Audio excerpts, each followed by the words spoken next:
Olá!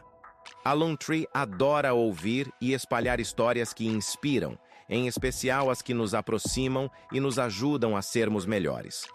Vamos mergulhar em experiências inclusivas para apoiar pessoas com autismo, destacar nesta temporada de entrevistas a força do cuidado e do amor.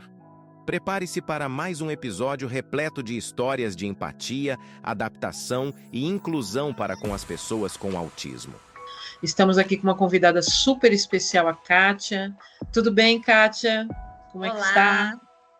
Tô ótima, Kátia, se muito apresenta feliz. Um pouquinho para nós. Ai, que honra estar aqui com você. Se apresenta, por favor. Bom, meu nome é Kátia, sou Kátia Hashimoto, eu sou coordenadora, né? Hoje eu sou coordenadora de uma escola, mas o meu percurso é de 36 anos na educação. Eu comecei como auxiliar de classe, aí passei para professora da educação infantil, professora do fundamental, assistente de direção e depois coordenação pedagógica, né?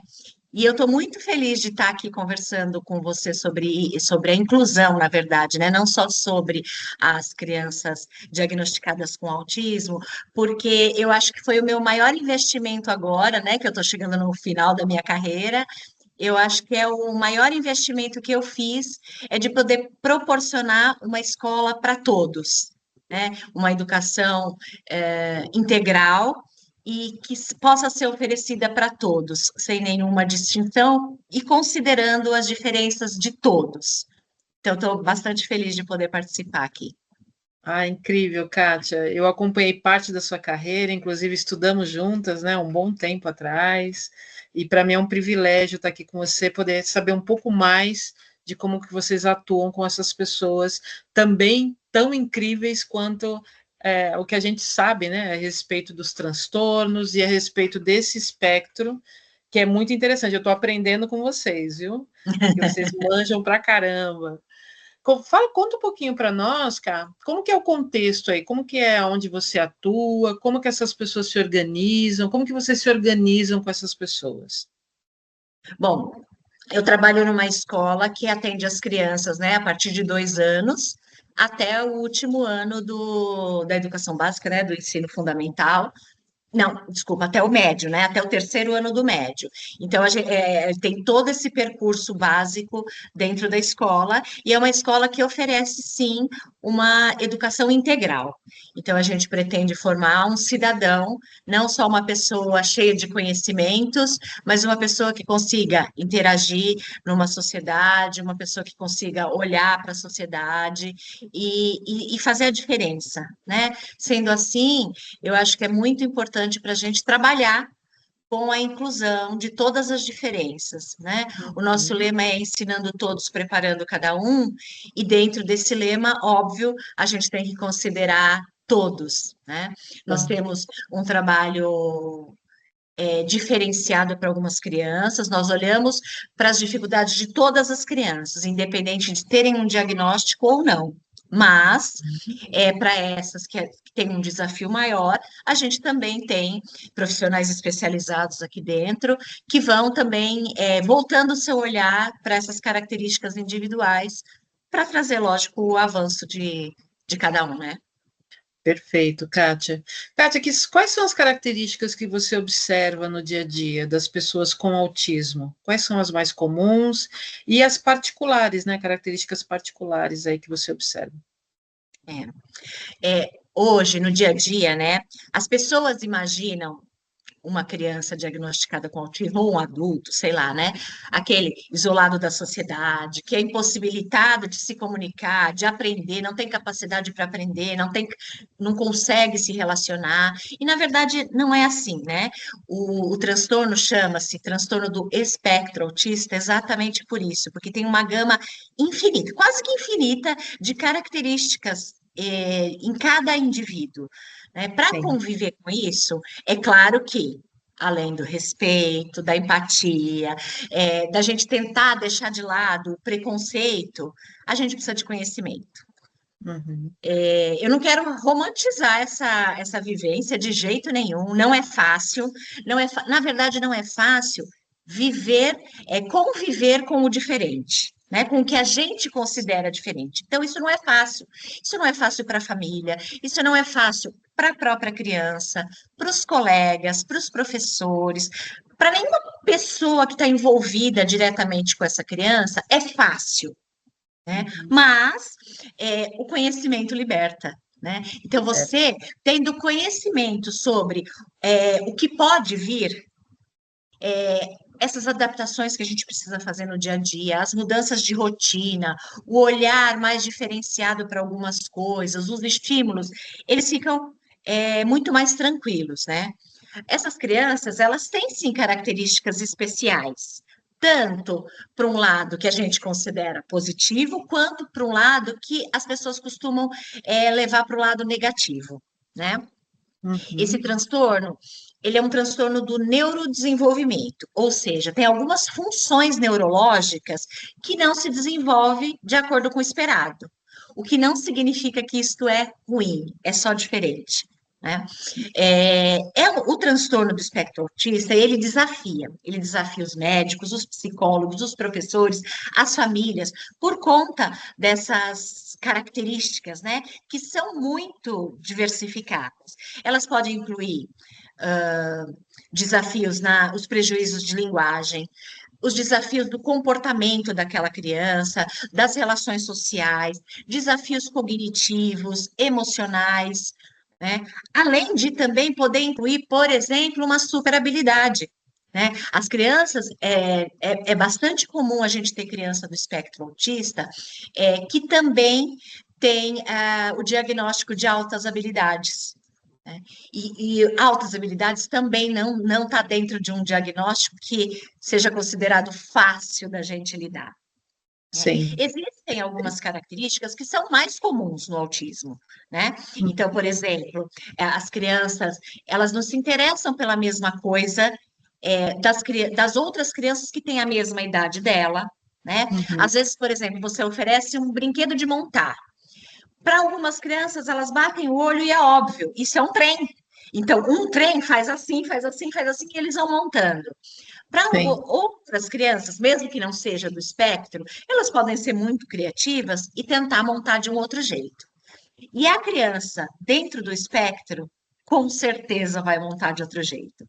Então, ela pode pensar numa torre e começar a empilhar aquelas pecinhas. Ela pode uma daquelas pecinhas, pode ser um avião e ela vai sair correndo pelo espaço e sumir com aquela pecinha, e aí você tem que ter um jogo de cintura ali para trabalhar com todos aqueles outros que estão esperando a pecinha e que acreditam que a pecinha é para montar um trem, né? Entendi. Então, isso é um desafio, né, no nosso dia a dia. As regras de brincadeiras, por exemplo. Algumas crianças vão seguir a regra de brincadeira. Outros vão achar que na hora de queimada, da queimada, por exemplo, o legal é pegar a bola e sair correndo e desaparecer com a bola. E aí tá todo mundo na expectativa de esperar que a bola, quem pegou, tem que jogar para queimar, e aquela criança sumiu com a bola. Né? Então, isso tudo é um trabalho que a gente vai precisar fazer, tanto com o fujão da bola, quanto com as crianças que esperam que aquele comportamento seja exatamente igual ao que ele está pensando, né?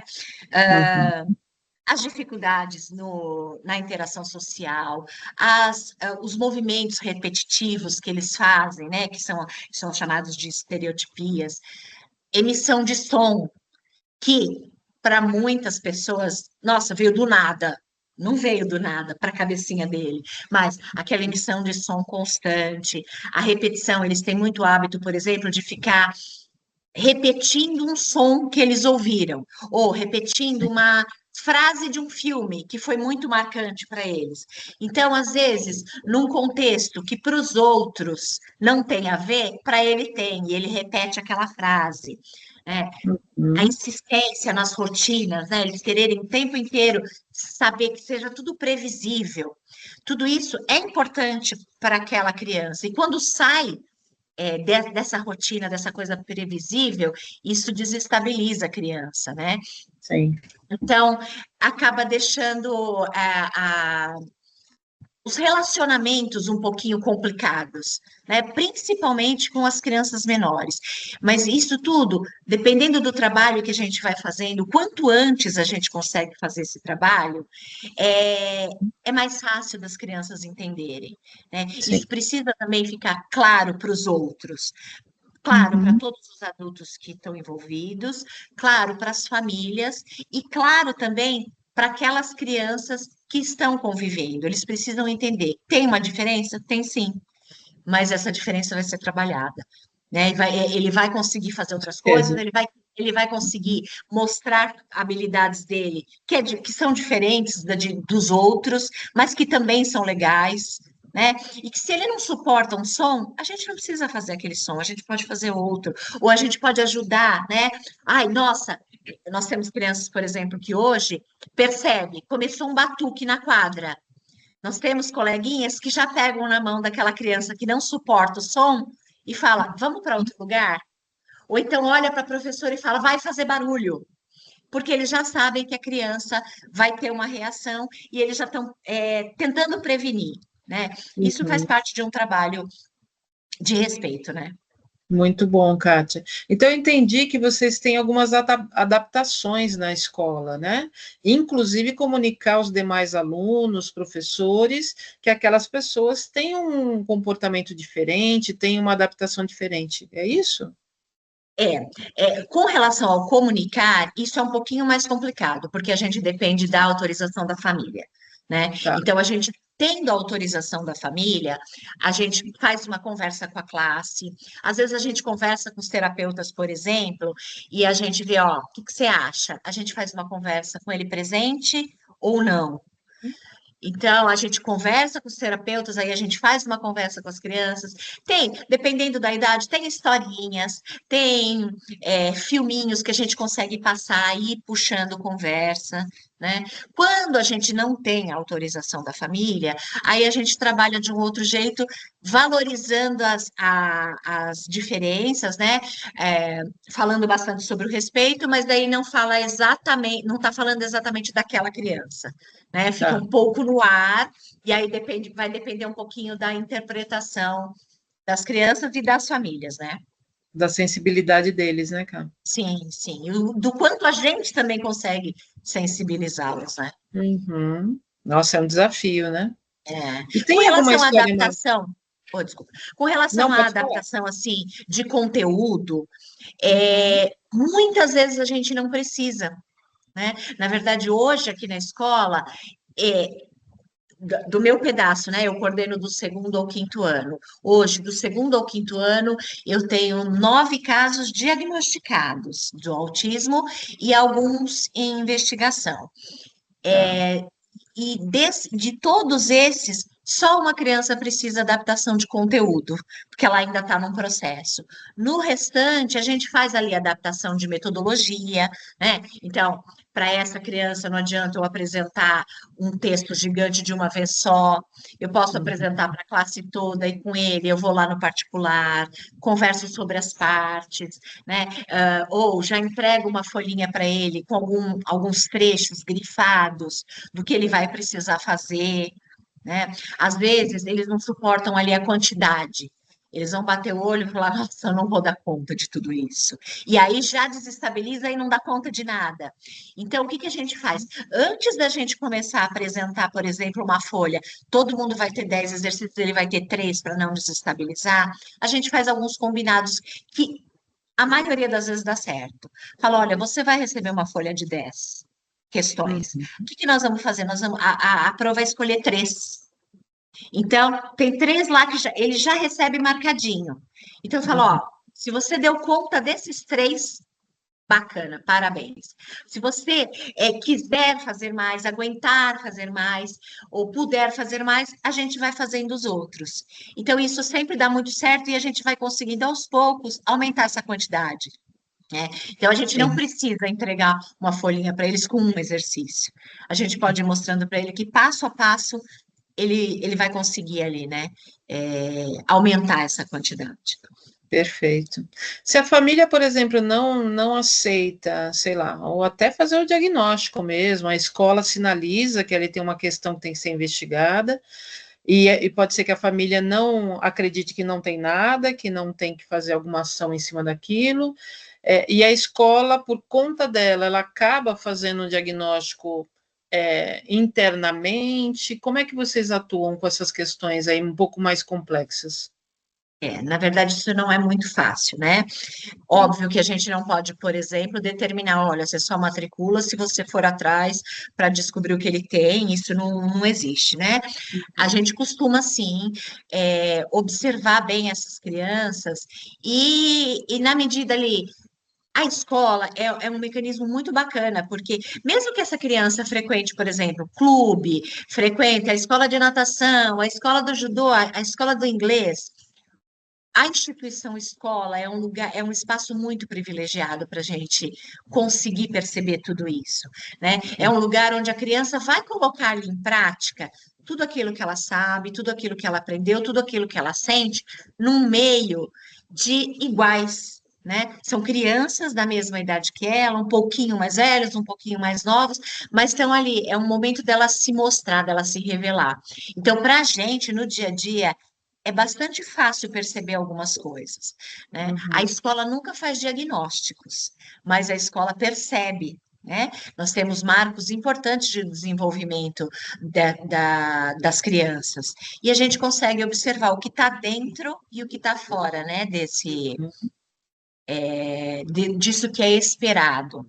Então, Certo. a gente costuma, sim, conversar com as famílias, dizer, olha, isso aqui não está esperado. A gente começa bem devagar, até por conta da gente não ter a gente usa da experiência, mas não ter uma bagagem suficiente para dizer, ele é isso, ele é aquilo, né? Isso depende de muitos testes com especialistas, né? Mas a gente tem algumas ideias. Então, a gente vai direcionando um pouco, olha, vamos fazer assim, ó, a família vai fazer assim em casa, nós estamos fazendo isso, mas que tal você levar ao pediatra e dizer para o pediatra essas coisas que nós estamos observando, né? Uhum. Às vezes não cola, né? Às vezes vem a fala assim: ah, não, eu levei no pediatra e ele falou que tá tudo ótimo. Ai, que bom, então vamos tentar outra coisa? Vamos pedir uma audiometria, vamos ver se ele está ouvindo direito. Que tal a gente levar numa psicóloga para fazer uma avaliação, para ver o que é que pode estar desencadeando esse comportamento? Então a gente vai indo por passos, né? Porque Sim. essa aceitação da família também é muito difícil, né? Uhum. Eu acho que tem dois momentos de aceitação aí da família. É o momento em que primeiro vai achar assim, ah, não, vai dar um clique, já já ele amadurece, né? Não, eu vou fazer tal coisa e ele vai amadurecer e vai entender, considerando que tudo assim é uma fase, é uma birra ou é imaturo.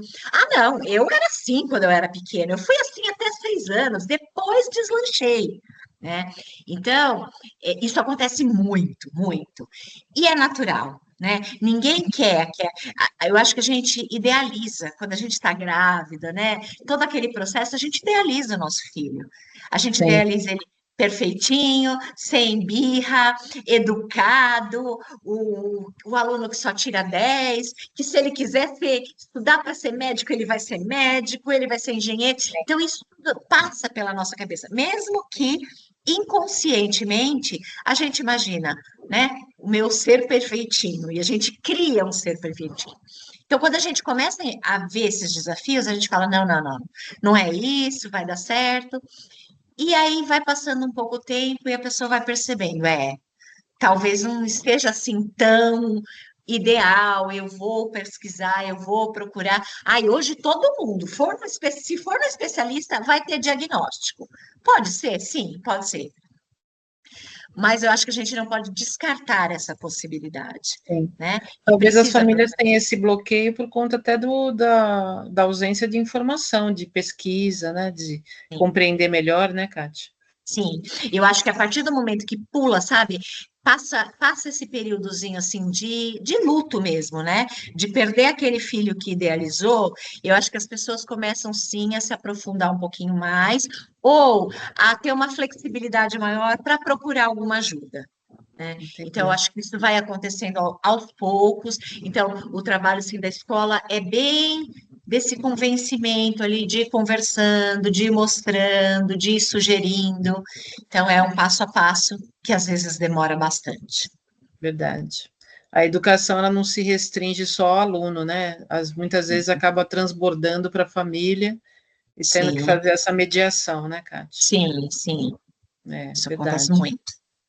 Ô, Kátia, você tem alguma história que foi surpreendente ou marcante para você ou para a escola, né? É. Envolvendo pessoas com autismo? Na verdade, eu tenho um caso que é marcante para mim, como é o meu marco como coordenadora do Fundamental 1, e eu acho que é um marco importante aqui na nossa história para a gente mostrar um pouquinho como é que foi, o quanto essas crianças têm de capacidade, né? Nós tínhamos uma criança que foi matriculada aqui na educação infantil e ele tinha muitos desafios, principalmente comportamentais ali, né? Então, era uma criança que expressava a sua frustração com agressividade no espaço. Ele não era uma criança, por exemplo, de pegar outra e bater, mas ele era uma criança forte ainda por cima. Então, ele estava muito irritado, ele pegava uma mesa e arremessava a mesa. Então, era uma criança que a gente precisava ficar atento o tempo inteiro, porque alguma coisa, se ele descontrolasse um pouquinho, alguma coisa ia voar, é, ou na direção da professora, se fosse ela ali a pessoa que tivesse tirando ele do equilíbrio, né? Ou uma lição muito desafiadora, que ele batesse o olho, ele achasse que ele não ia dar conta, ou que ele não queria fazer, porque ele tinha um hiperfoco, e quando essas crianças têm um hiperfoco, todo o resto não importa, né? Então, aí ele arremessava o lápis, a caneta, o estojo, ou pegava a folha, rasgava, jogava no lixo, chutava o lixo. E foi também um processo com a família ali na educação infantil, por acreditar que era um filho de pais um pouco mais velhos, e um filho único, então era mimo. Foi um processo ali até eles perceberem que não, que esse mimo estava exagerado, mas o processo deles foi muito rápido, eles perceberam, eles foram atrás dos especialistas, a gente teve o diagnóstico, teve orientação, né? Porque quando a gente percebe isso, quando tem esse diagnóstico, são muitos profissionais envolvidos, né? Não é só a escola, a família e o pediatra, são muitos, né? Então, muitas vezes tem a TO, a psicóloga, o neuro, o psicopedagogo, fonoaudiólogo, então, é muita gente, né? Claro que quanto mais pessoas você tiver envolvida, né? Uma equipe multidisciplinar traz avanços significativos. No caso deste menino, ele, além de ter todo esse aparato, ele teve também o apoio de uma AT, né? A AT é uma profissional que atua com essa criança em vários ambientes em que ela frequenta, inclusive a escola. Né? A AT ela tem um trabalho terapêutico, a função dela é terapêutica, então não tem Sim. nada a ver com o pedagógico da escola. Ela entra na escola para ajudar essa criança a se ajustar a esses comportamentos, né? Ou a perceber algumas coisas. Então, a AT, por exemplo, percebe que ele está perdendo o controle emocional por conta de alguma coisa que aconteceu. Então, a AT vai criando mecanismos para primeiro ele aprender a se comunicar, ou a comunicar aquilo que está acontecendo com ele, né? Então, algumas crianças naquele momento não vão conseguir falar. Eles têm algumas plaquinhas que eles vão mostrar para um adulto responsável, para quem estiver ali perto, mostrando qual é o sentimento que ele está tendo naquele momento. Isso tudo depende do trabalho que já foi feito com essas terapias, né? Nós temos, por exemplo, no caso dele, ele tinha um objeto de apego, que se ele tivesse muito nervoso, ele pegava aquele objeto e ele descarregava naquele objeto a raiva dele, então apertava, ele podia bater no objeto, ele podia colocar o bichinho de pelúcia no chão e pisar no bichinho. E isso foi diminuindo com o tempo, porque isso tudo depende do trabalho, né, do apoio terapêutico que ele vai tendo.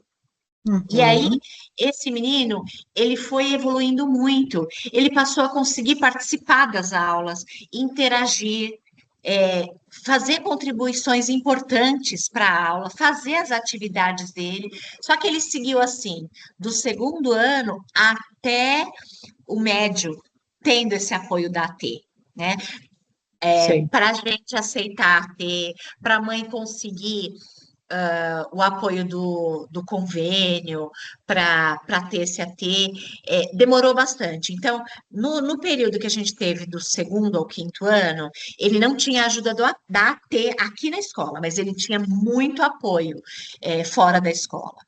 E a gente conseguia conversar com as terapeutas. Então, a gente ia fazendo alguns combinados, a terapeuta ia orientando a gente de algumas formas, o que não é fácil também, né? Porque o professor, ele tem muitos alunos para dar conta, né? Então, é uma coisa complicada, e a presença do AT, desde que bem orientado, ele sempre nos ajuda. Então, a partir do sexto ano, esse garoto, ele teve a AT o tempo inteiro, ele teve o apoio, ele tinha o apoio da família para se aprofundar nas coisas que ele se interessava mais, ele seguiu com todos os tratamentos dele a vida toda, ele teve um bom relacionamento social, então ele chegou num nível em que todos os desafios dele ele estava conseguindo controlar. Então, não estavam afetando tanto dentro da escola, ou dentro do ambiente social dele, né? Bom, concluindo, ele terminou o terceiro ano do médio, ele prestou o vestibular imediatamente e ele entrou em física na primeira chamada de uma universidade conceituada pública. Olha só, Então, sensacional. sim, e isso é um bom material para a gente também, para a gente mostrar para todo mundo, né, o quanto de capacidade essas pessoas têm, né, Sim. o quanto eles, recebendo um pouquinho de apoio, conseguem avançar tanto. Com certeza, eles têm A gente habilidades quebra muito incríveis. preconceito, né? Verdade. Inclusive, em outras histórias aí que eu tive o privilégio de ouvir, em outros episódios, tem mães que comentaram da habilidade assim incrível de assimilar outro idioma, criança Sim, com 3 anos que já conta, né, em inglês, né, numerais em inglês. Então, sim, assim, são talentos maravilhosos, né? sim. Que a gente pode destruir com uma discriminação, né? Então, por isso É, que o verdade. conhecimento liberta, né? Liberta Liberta. a nós e liberta aos outros, né? É mais um motivo do que a gente está fazendo essas entrevistas, cara, para poder deixar um pouco mais evidente as habilidades, as características e o respeito, né, e o cuidado que a gente tem que ter com essas pessoas, né? Sim, Então sim, é mais um motivo da gente estar aqui conversando com sim. você. E eu queria saber de você, o que você recomenda para a sociedade para que esses bloqueios, né, essa falta de sensibilidade e conhecimento seja aí dissipada ao longo do tempo com relação a essas pessoas com autismo. Em O relação que à você sociedade, eu recomenda? acho que a gente está passando num período histórico mesmo, em Sim. que as pessoas estão olhando um pouquinho mais para coisas que a gente não olhava. Então, Uhum. as crianças que eram consideradas diferentes, elas viviam numa bolha, né? Então, elas eram retiradas da sociedade, às vezes excluídas da sociedade e às vezes retiradas pelos próprios familiares para que não houvesse, para que a criança não sofresse. Né? Então, quando a sociedade discrimina, ela discrimina porque ela não acredita naquele potencial. E a família retirava para evitar o sofrimento da criança. E às vezes também por não acreditar. Então, hoje, eu acho que a gente vive uma época da história que é bacana, porque as pessoas estão começando a questionar isso. E questionar é uma frase que ela foi muito difundida, mas que é errônea, né? Que é o somos todos iguais. Ninguém é igual a ninguém. Então, e Pois é. ninguém precisa de diagnóstico para a gente saber disso. Todos nós somos diferentes. E quando a gente fica marcando isso, somos todos iguais, pequenas diferenças chamam muita atenção, né? Quando a gente Uhum. parar para pensar, somos todos diferentes, e isso tiver na nossa cabeça, e talvez hoje isso fique mais difícil para nós adultos, né? Mas é Uhum. muito mais fácil para as crianças, porque a gente está mostrando para elas. Todo mundo tem diferença, e essas diferenças elas precisam ser respeitadas, porque existem outras habilidades, né? Que um é melhor em matemática, o outro é melhor em português, o outro é brilhante em inglês, só que é muito ruim em matemática. Então, a gente vai mostrando por essas diferenças, né? Um adora futebol e o outro detesta, né? E isso tem a ver com sexo? Não, porque tem menina que adora futebol e tem menino que adora balé. E tá tudo bem, né? Uhum. Então, eu acho que o mais importante é a gente normalizar as diferenças. Quanto mais a gente normalizar as diferenças, mais vai ser fácil da gente aceitar ou simplesmente não prestar atenção nisso. A gente tem outras coisas para prestar atenção, né? Não Verdade. só nas diferenças. Uhum. Inclusive, eu queria fazer um parêntese aqui, cara, que tem um psicólogo cognitivo educacional que é o Howard Gardner.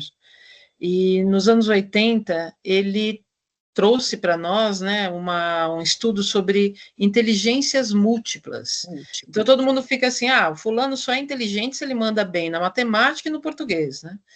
Só que não, ele traçou aqui nesse estudo 9 inteligências. A inteligência lógico-matemática, né, que é a mais comum, né, que o pessoal olha mais, a inteligência linguística, a espacial, a corporal sinestésica, a musical, a interpessoal, intrapessoal, naturalista e existencial. Olha que interessante. Inclusive, quando a gente lançou um treinamento aqui da nossa consultoria, o pessoal falou, nossa, eu pensei que era só um tipo de inteligência, né? Ou a pessoa aprendia bem e fazia bem as coisas, ou não. Né? Mas, na verdade, não, a gente precisa, realmente é o que você falou, o conhecimento liberta, né? Exato, e a gente precisa olhar para essas diferenças, né? Porque enquanto a gente acreditar que só quem escreve bem e quem calcula bem é o que é o normal, a gente É, descarta todo o resto, né? E todos os quantos demais. gênios, né? Quantos gênios a Uhum, gente deixa de observar, deixa de valorizar, porque a gente acredita, não, ele toca, beleza, ele toca, mas ele não sabe escrever. Então, né, ele é péssimo em fazer conta, né? Então, a gente verdade. vai desconsiderando algumas habilidades das pessoas por discriminação mesmo, e por falta de conhecimento. É, Exatamente. E quantos gênios aí, quantas pessoas habilidosas estão sendo suprimidas, né, por conta desse desconhecimento, né? Isso daí é sim, trágico. exato. E a gente, quando você espera, por exemplo, que o seu filho seja só excelente em matemática e em português, você não vai estimular outras áreas. Inclusive, você vai podar outras coisas. Né? E uma pessoa, mesmo ele tendo grandes habilidades, se ele for podado, ele não vai desenvolvê-las, né? Verdade. Nossa, excelente, Cá. Ouvir você falar assim, nossa, ampliou ainda mais a minha visão, o meu conhecimento. Volto a dizer que eu sou uma privilegiada de ouvir pessoas como você, que trazem aí um repertório, uma experiência incrível, sensacional, adorei. E quais são as últimas palavras e mensagens que você gostaria de deixar aqui para os nossos ouvintes, para as mães, pais e comunidade no geral, que vão ouvir essa entrevista? Gostaria de deixar a sua mensagem aí para nós, por favor? Eu queria falar um pouquinho. Eu acho que tudo que eu fui falando vai dando uma ideia da nossa mudança de olhar, né? Da nossa mudança de olhar e da nossa compreensão do quanto isso é difícil. Tá? Uhum, Todas nós, mesmo nós que nos dedicamos a estudar sobre isso, a gente percebe o quanto é difícil aceitar, o quanto é difícil incluir, mas eu acho que tem alguns erros que a gente comete que são que trazem um prejuízo muito grande, que eu acho que o primeiro é a negação, né? A negação em todos os sentidos, não, isso vai melhorar, a gente vai conseguir que ele cresça, que ele se desenvolva. é, então, você fingir que nada está acontecendo não vai ajudar. O diagnóstico precoce é a melhor coisa que pode acontecer para qualquer criança que tenha algum transtorno, algum distúrbio, né? Nós temos, por exemplo, no caso do autismo, um modelo de intervenção que chama modelo, acho que é modelo Denver de intervenção precoce. Uhum. E exatamente o nome, precoce, né? Então, tem gente que acha que só vai conseguir diagnosticar os problemas lá quando tiver no segundo, no terceiro ano, né? Ah, quando eu tiver 10 anos, a gente vai saber se amadureceu, se não amadureceu. E esse modelo Denver, ele pode ser aplicado por especialistas a partir de 1 ano de idade.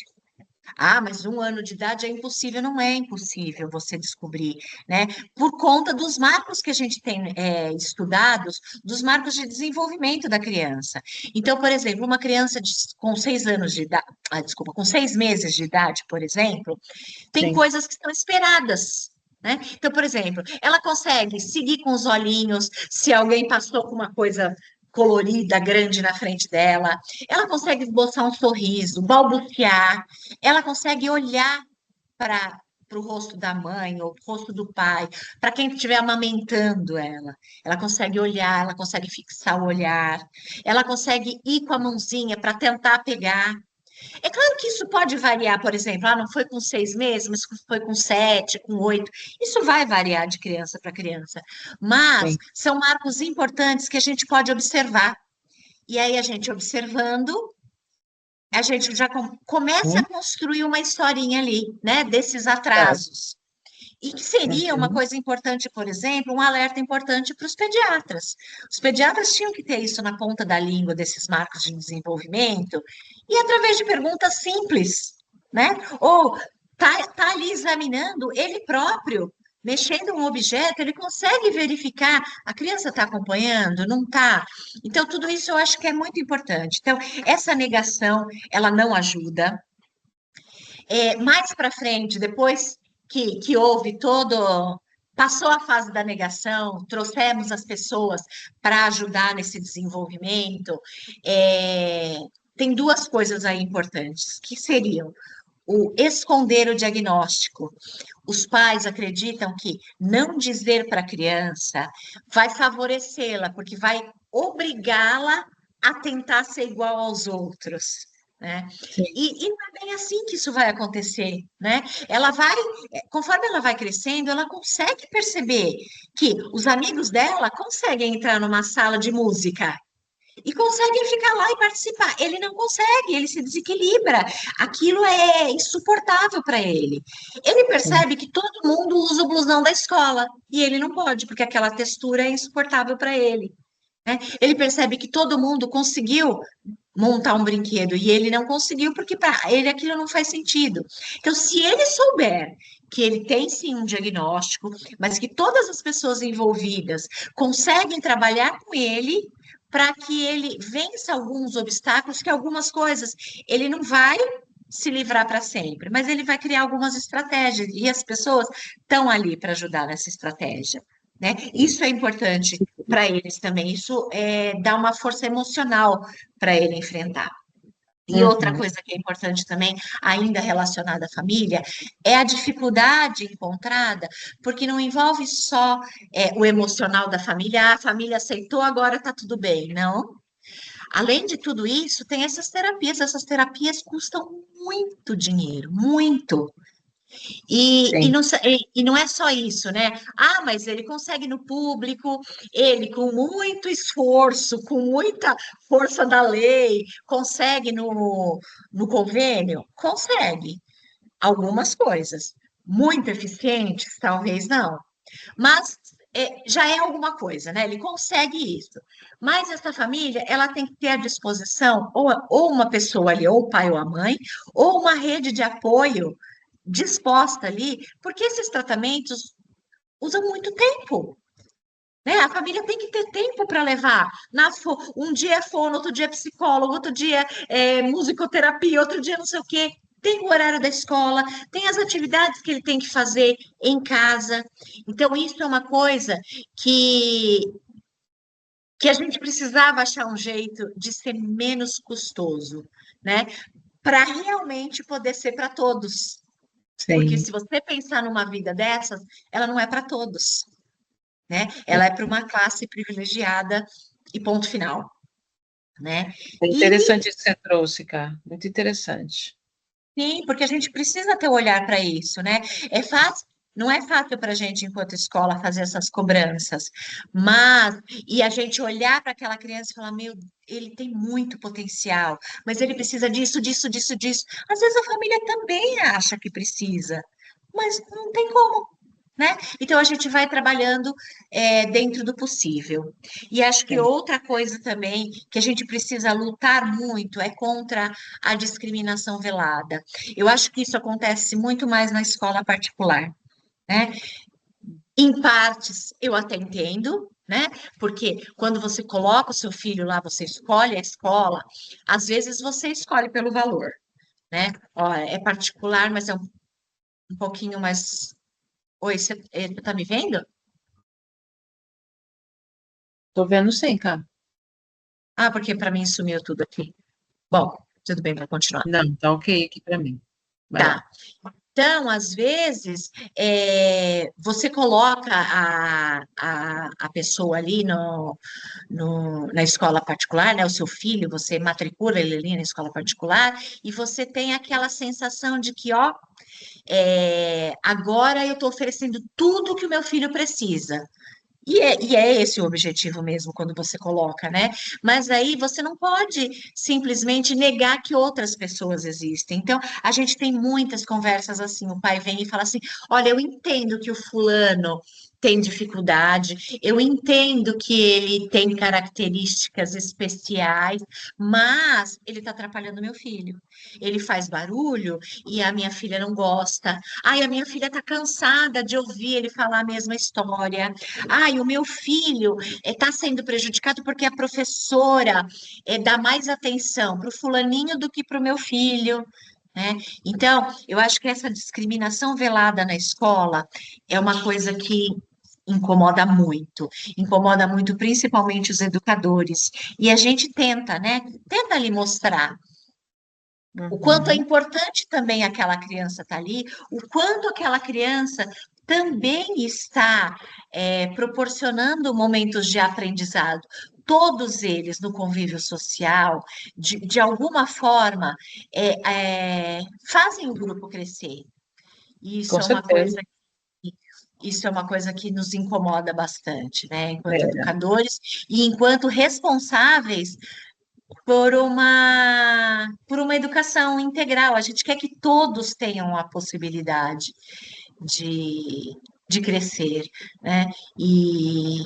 E para isso todos têm que ter um olhar para a educação, tem que ter um olhar para a diferença, tem que ter um olhar para a discriminação, tem que ter um olhar para o que é igualdade, o que é equidade, né? Isso é muito importante.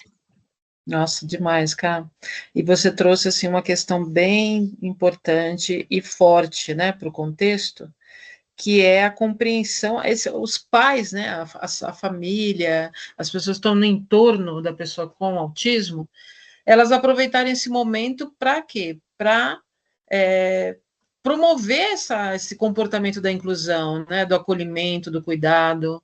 Então, poderia aproveitar melhor essas questões diferentes para ter uma educação mais integral, vamos dizer assim, né? A Sim, família para o pode. seu filho também perceber que existem outras pessoas na sociedade, não é só o seu filho, né? Sim, Nós temos outras pessoas na sociedade, e todos vão colaborar de alguma forma com a sociedade. Só que para isso a gente exatamente. precisa aceitar e a gente precisa entender que o nosso filho não é o centro do universo, né? Não é o centro do universo, e esse filho vai se desenvolver, vai crescer, pode apresentar comportamentos diferentes e que em algum momento ele vai ter que ser aceito ou acolhido pela sociedade, em algum momento, Sim.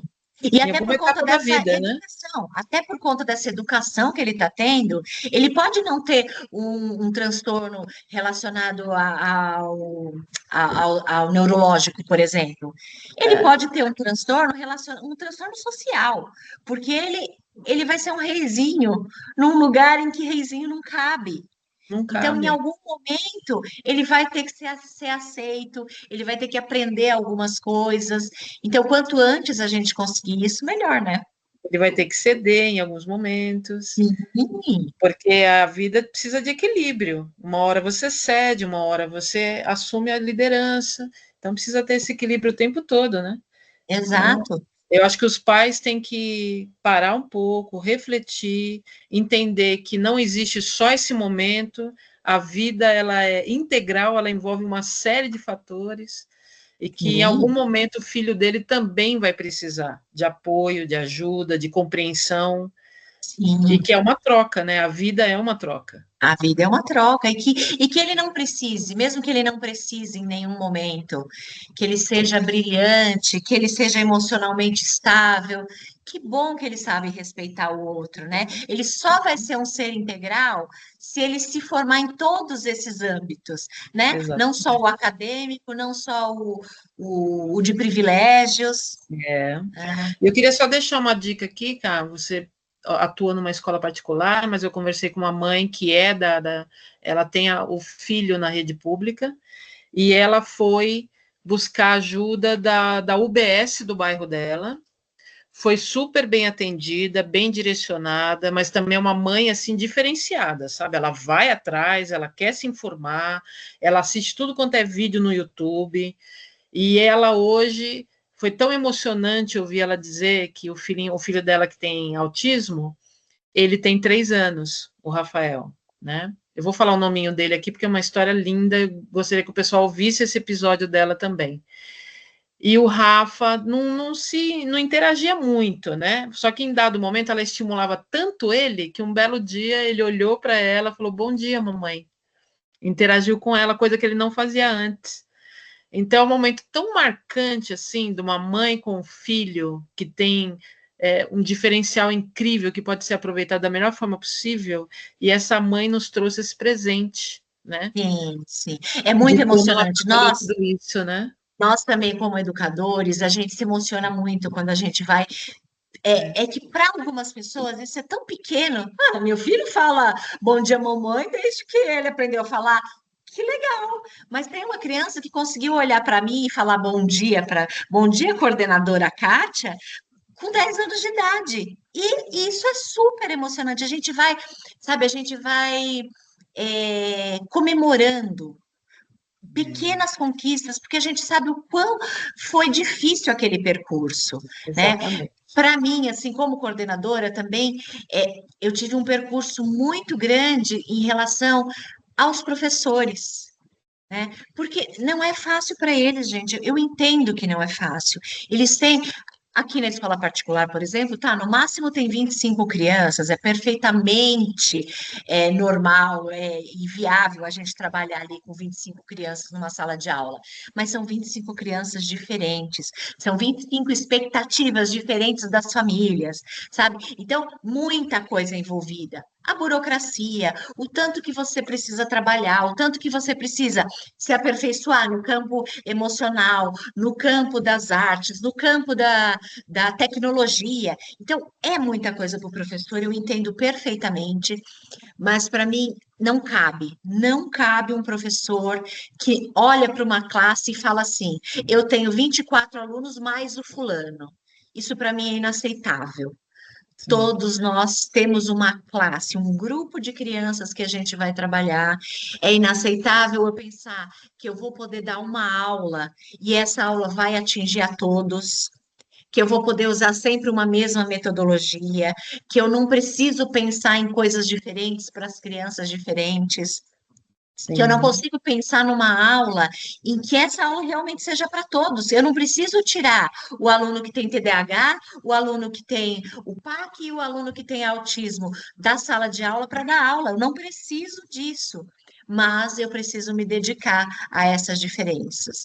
Com E eu certeza. sei que isso é muito difícil, não é porque, você saiu da sala de aula há 12, 13 anos, por isso que você está falando isso. Não é isso. Eu acho que o educador tem essa obrigação e esse olhar é inadmissível que um educador não tenha. Com certeza. Eu também fico muito chateada, eu sou da educação corporativa, mas a gente ouve histórias um pouco parecidas às vezes, tipo o facilitador que vira e fala: meu grupo de alunos não tem habilidade de aprendizagem, não aprendem, são resistentes. Aí eu falo assim: será que um grupo inteiro de treinandos tem esse comportamento? né? Ou será que a gente tem oportunidade na forma como a gente está facilitando a aprendizagem? Então, tem que puxar a responsabilidade para nós, educadores. O que a gente está fazendo para que Sim. esses alunos sejam integrados, sejam envolvidos no processo de aprendizagem, né? Eu acho que o envolvimento, né? Exatamente. Eu acho que a palavra envolvimento, eu acho que é chave, né? O quanto eu estou envolvendo. Porque é fácil você falar, eu já fiz de tudo. Não, tudo nem existe, né? Verdade. Tudo você ainda vai criar pensando naquele grupo que você não está conseguindo atingir. Exatamente. Por isso, cara, que a gente, quando cria uma solução de aprendizagem, a gente usa todos os meios de estímulo. Estímulo visual, auditivo, sensorial. Então, a gente tem que variar os estímulos, porque nem todo mundo aprende igual. Independente se a pessoa tem transtorno ou não, as pessoas têm formas diferentes de aprender. Sim, então, por isso precisa ser levado a sério e ser levado. Os pais, mas eu não sou da área de educação, mas você não é, mas você fica o tempo todo na internet, você tem como se informar. Sim, né? Exatamente. Se você não se informar para apoiar a pessoa que você mais ama na Terra, você vai se informar para quem, então? Sim. Eu acho que precisa ter um pouco, ter um pouco de discernimento entre o que é valor para você e o que não é valor para você. Exato, e o quanto do seu tempo você está desperdiçando, né? Porque também você ser formado só em Instagram não funciona, né? Então, eu até acho que às vezes o Instagram ele pode te dar uma luz ali. Nossa, nunca pensei sobre isso, nunca vi sobre isso. Vai pesquisar, né? Vai estudar sobre isso, vai conversar com alguém que entende sobre isso, né? Então, eu acho que também, embora a gente recrimine muito, né, as redes sociais, né? Eu acho que eles, se a gente usar de maneira correta, eu acho que também é uma maneira interessante, né, da gente expandir o nosso universo, né? Da mesma forma que nesse percurso eu fui comemorando, sabe, pequenas vitórias dessas crianças, desse meu grupo que eu formei para trabalhar com as crianças de inclusão. Eu acho que a gente faz um trabalho muito bacana com a inclusão aqui na escola, mas foi um passo a passo doloroso, sabe? Foi um passo a passo de você precisar pegar na mão da pessoa e falar: não, vai dar certo, não, não fale isso. Nós já estudamos 1000 vezes, nós já lemos muito, nós já pesquisamos.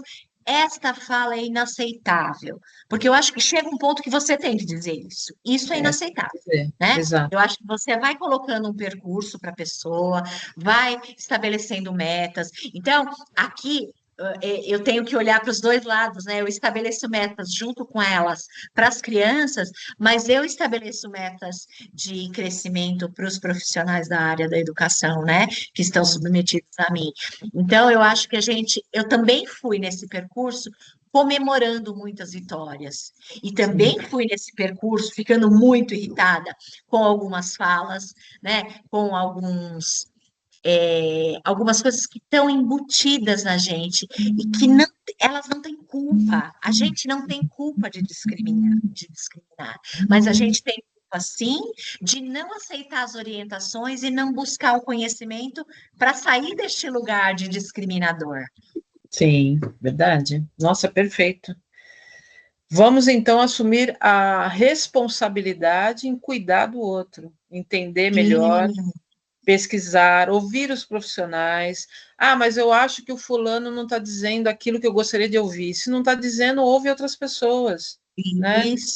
Então, assim, a gente tem aquele... Eu acho que é assim e essa é a verdade. Não, a gente precisa desligar esse achômetro. A minha mãe falou que era assim e eu estou acreditando na minha mãe. Exato. Então, assim, precisa tomar muito cuidado, porque, assim, é a vida inteira de uma pessoa que está aí à disposição de nós, mães, pais, profissionais, e que ele depende do nosso cuidado. Em primeiro lugar, o cuidado, o amor pela pessoa como ela é, o respeito do como ela é, né? E aos poucos a gente vai descobrindo juntos o que pode ser feito de melhor. Eu acho que uma palavra que também cabe bem na nossa conversa é humildade. Humildade para entender que você não sabe tudo. Exato. Você não sabe tudo. Então, dá espaço para as pessoas colaborarem, contribuírem, mães e pais e outros familiares que já tiveram experiência com esse tipo de situação, com esse tipo de contexto, ouvir mais, falar menos, né? E Sim. muitas vezes, porque a gente quer sempre mostrar que tem razão, que sabe o que faz. E também tem um outro fator, né, cara? A vergonha. Ai, meu filho com espectro autista, ai, meu Deus, o que vão falar de mim? Gente, se informa, se informa. Em primeiro lugar, a pessoa com autismo não é doente, ela só tem uma configuração diferente, né? É uma configuração diferente. Sim. Então, assim, e mesmo que fosse uma doença, né, cara? Pô, é Não seu importa, filho, não é, é seu não filho. importa. Sim. É um amor Ele vem- incondicional. Exato. É incondicional, né? E eu acho que também o ouvir o outro, eu acho que é importantíssimo, mas a gente precisa ter uma seleção também do ouvir, né? Porque a gente tem aquela a mania de ouvir o que a gente quer ouvir, né? Porque Exato. ouvir o diferente incomoda. Então, quando eu estou fazendo formação com as meninas, o que eu costumo, meninas que eu digo são as professoras, tá? O que eu costumo dizer para elas, que eu acho que o meu primeiro passo para entender um pouquinho as coisas diferentes, que eu considerava diferentes, ou que a sociedade, no modo geral, considera diferente, foi começar a acompanhar no Instagram mesmo pessoas que têm este comportamento que eu acho diferente, ou que reclamam muito de alguma coisa. Então, por exemplo, eu comecei a seguir pessoas que lutam pela causa antirracista. Eu comecei a seguir pessoas que falam muito sobre a discriminação em relação a gênero, em relação a tatuagens, em relação ao preconceito religioso. Então, eu tenho uma religião, mas eu não sigo só as pessoas da minha religião. Eu sigo várias outras pessoas e eu ouço o que elas têm a dizer. E a partir disso, eu reflito algumas coisas. E eu pesquiso sobre algumas coisas, né? Muita gente fala que hoje a gente está numa sociedade de mimimi, que não pode falar nada, que tudo é preconceito, que tudo pode sofrer uma ação judicial. E eu sempre falo para as meninas, tem algumas coisas que eu uso tá lá no meu vocabulário. Então, por exemplo, hoje a gente não deve falar, vou deixar as coisas claras, por exemplo. E é uma coisa que eu falo muito. Então, eu tenho, sabe, eu sempre me policio. E aí as outras pessoas falam assim, ai, o que tem falar que vou deixar as coisas claras? Tem, porque tem uma história por trás disso. Isso não te incomoda? Ok. Mas incomoda outra pessoa. Se incomoda outra pessoa, não fala. Substitui, é um vocabulário. Se A gente adapta. tem à disposição tantas palavras, só troca essa palavra, pronto. Não precisa ficar discutindo e você não precisa dizer, ah, tá bom, amém. Não é isso. É só não incomode o outro. Sim, né? Exatamente, perfeito. Cá, foi maravilhoso falar com você. Espero que a gente converse em outros momentos. Você é uma amiga, assim, de décadas. Sim. Que leva a coração para sempre. Que bom, eu também, eu gostei muito de bater esse papo, e eu acho que quanto mais a gente difundir, né, essas nossas ideias e espalhar essas conversas, eu acho mais que a gente vai conseguindo mais alcançar outras pessoas, né? Então, eu agradeço muito e também gostaria de participar de muitas outras conversas. Espero ter colaborado um pouco, porque é realmente o que eu acredito e eu não quero que isso seja uma verdade para os outros, mas essa é com certeza a minha verdade. Ah, que legal, Cá. Muito obrigada, viu? Até a próxima e a gente se fala. Até a próxima. Essa série de entrevistas, realizadas pela equipe Langtree junto a pessoas convidadas especiais, pretende oferecer acesso a mais conhecimento sobre esta condição neurológica para que as pessoas possam acolher melhor as características da pessoa com autismo.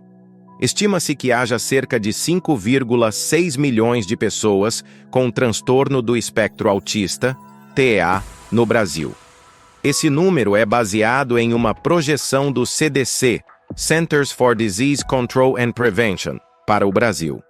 Autismo é um jeito diferente de o cérebro funcionar. Imagine que o cérebro de uma pessoa autista é como um celular com um sistema operacional um pouco diferente. Isso faz com que ela pense, sinta e perceba o mundo de um jeito único. Pessoas autistas podem se interessar muito por um tema específico, como dinossauros, espaço ou música, mais do que a maioria das outras pessoas. Às vezes, sons, luzes e até mesmo toques podem parecer muito fortes ou muito fracos. É como se os botões de volume para essas coisas estivessem ajustados de uma maneira diferente. Algumas pessoas autistas falam bastante, enquanto outras são mais quietas ou preferem se comunicar de outras maneiras, como escrevendo ou usando desenhos. Gostar de ter uma rotina é comum. Mudanças inesperadas podem ser um pouco difíceis porque bagunçam o que eles esperavam. Acompanhe os próximos episódios da nossa série especial Abril Azul no canal do podcast Lone Tree.